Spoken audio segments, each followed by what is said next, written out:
तर आता बघा आमच्या मुलींनी गुळाचं आणि शेंगदाण्याचं मिश्रण केलं आहे आणि हे छानसे असे लड्डू बनवत आहेत।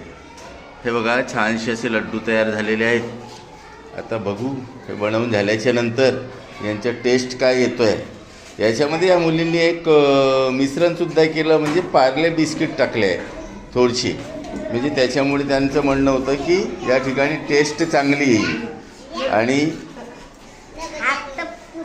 ह्या तिन्ही मुली हे लड्डू बनवायला बसलेले आहेत आणि खूप छान असे हे गोल गोल असे लड्डू तयार करत आहेत। बघा छान गुळाचं आणि शेंगदाण्याचं मिश्रण, त्याच्यामध्ये बिस्किट टाकले आहे पार्लेजी। बघू आता कसं होतं आहे ते।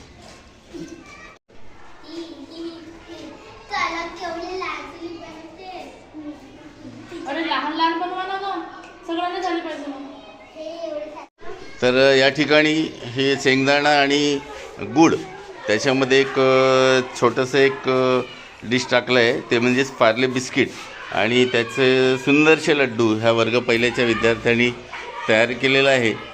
आणि हे बघा ही थाळीसुद्धा त्यांनी अशी लड्डूंनी सजवलेली आहे। तर या ठिकाणी आमचे शिक्षकगण आहेत, माझे सहकारी गण आहेत, हे यांना त्यांची टेस्ट विचारायची आहे।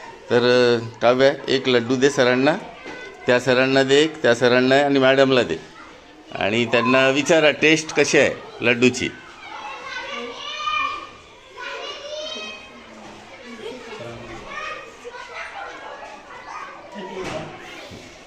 खा ना मॅडम, सर खा आणि सांगा की काय आहे का लड्डूमध्ये, काय स्वाद तयार झाला आहे का असं।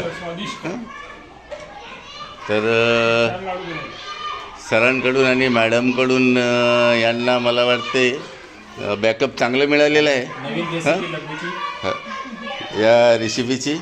तर धन्यवाद विद्यार्थी मित्रांनो, तुमच्या सहकार्यातून आपण ह्या वर्ग पहिल्याच्या विद्यार्थ्यांनी सर्व मिळून या ठिकाणी गुळाचे आणि शेंगदाण्याचे लड्डू तयार केलेले आहेत।